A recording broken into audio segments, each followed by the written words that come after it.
Bapak Ibu guru serta kepala sekolah, Pusat Asesmen dan Pembelajaran, Badan Penelitian dan Pengembangan dan Perbukuan Kementerian Pendidikan Kebudayaan, Riset dan Teknologi mengeluarkan sebuah buku panduan, yaitu Panduan Pengembangan Proyek Penguatan Profil Pelajar Pancasila untuk jenjang pendidikan dasar menengah. Melalui buku ini, saya mencoba untuk meringkaskan prinsip-prinsip yang penting, sebab proyek penguatan profil pelajar Pancasila atau kita singkat P5 ini akan diimplementasikan secara menyeluruh untuk pilihan mandiri, ya, baik mandiri belajar, berubah maupun berbagi. Setidaknya akan ada implementasi proyek penguatan profil pelajar Pancasila ini. Nah, baiklah, saya akan coba untuk memberikan atau membagikan apa yang saya baca dari buku tersebut sebagai informasi bagi kita semuanya. Proyek penguatan profil pelajar Pancasila ini akan menjadi salah satu proyek utama dalam implementasi kurikulum Merdeka. Ini yang paling spesial dari kurikulum Merdeka. Nah, mengapa proyek ini perlu ada? Ya, mengapa profil pelajar Pancasila ini perlu ada?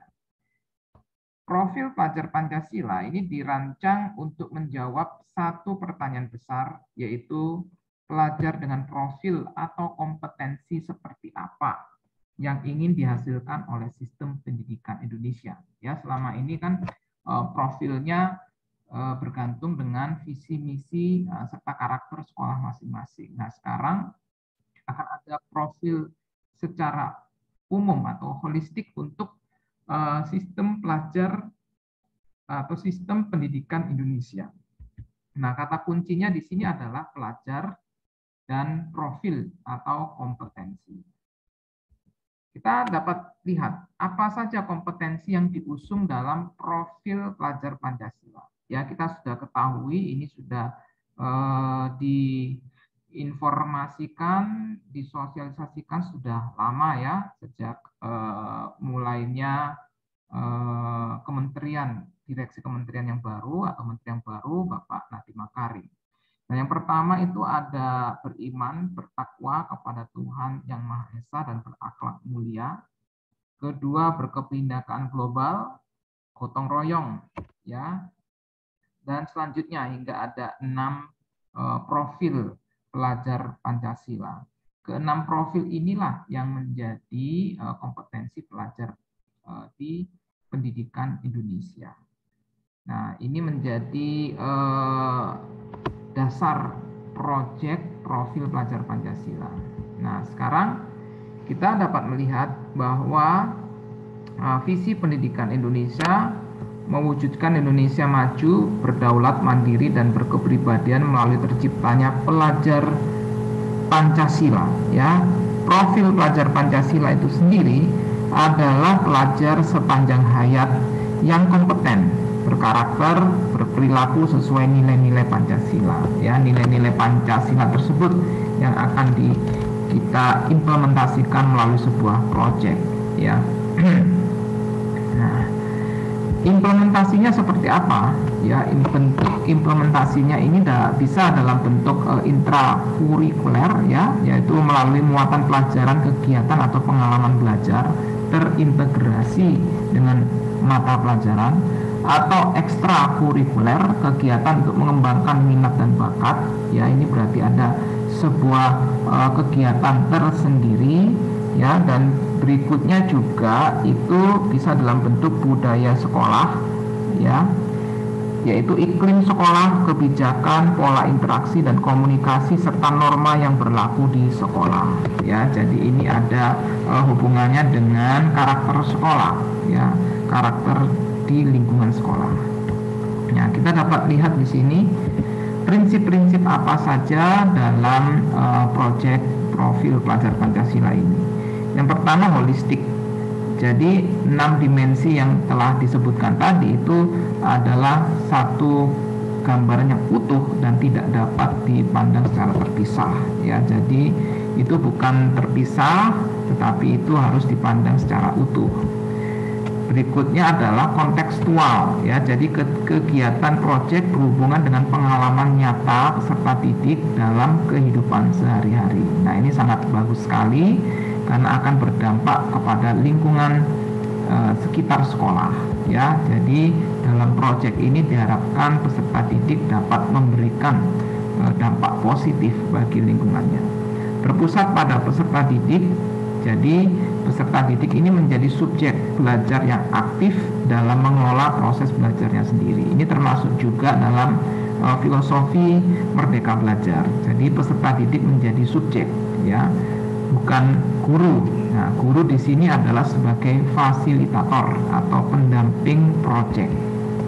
Nah, di sini kita dapat melihat gambaran keaktifan siswa dalam melakukan proyek tersebut.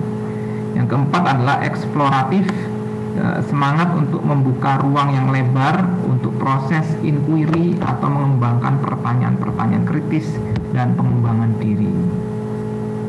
Nah, lalu manfaat apa yang dapat diambil dari profil atau proyek profil Pancasila ini? Dari satuan pendidikan akan memperoleh manfaat, yaitu menjadi satuan pendidikan yang ekosistemnya terbuka bagi masyarakat, karena peserta didik akan memberikan dampak positif kepada lingkungan. Kemudian satuan pendidikan akan menjadi organisasi yang berkontribusi bagi lingkungan dan komunitas di sekitarnya. Tentu saja jika murid-murid dalam tim proyek tersebut akan membawa organisasi sekolah di tingkat lingkungan dan juga komunitas. Nah, untuk pendidik sendiri ini akan belajar untuk memberi ruang bagi peserta didik ya sebagai subjek dalam proyek tersebut. Jadi pendidik akan belajar memberikan ruang yang lebih luas bagi murid-muridnya atau peserta didik.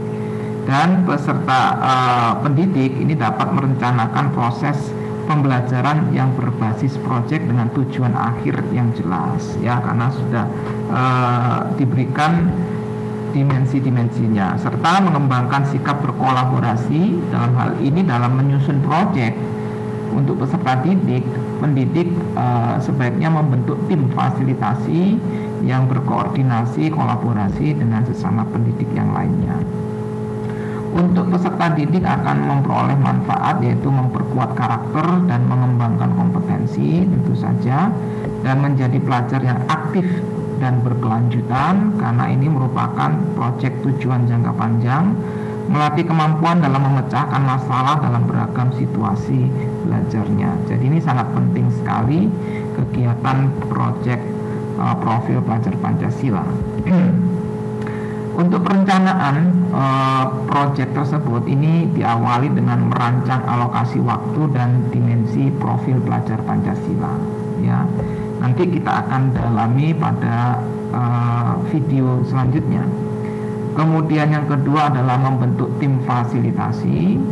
Yang ketiga adalah identifikasi kesiapan satuan pendidikan ya, termasuk tim fasilitasi, keadaan pendidik, peserta didik, sarana prasarana dan lingkungan sekitar. Kemudian pemilihan tema umum ya, didasarkan kepada visi misi sekolah, isu yang terkait dalam lingkungan sehari-hari. Kemudian dilanjutkan dengan penentuan topik yang spesifik dan diakhiri dengan merancang modul proyek ya. Jadi Bapak Ibu guru serta kepala sekolah mulai belajar tentang proyek profil pelajar Pancasila, sebab ini adalah merupakan proyek utama sebagai roh dari kurikulum Merdeka itu sendiri. Selamat belajar Bapak dan Ibu guru serta kepala sekolah. Semoga informasi ini memberikan tambahan bagi kita semua. Terima kasih.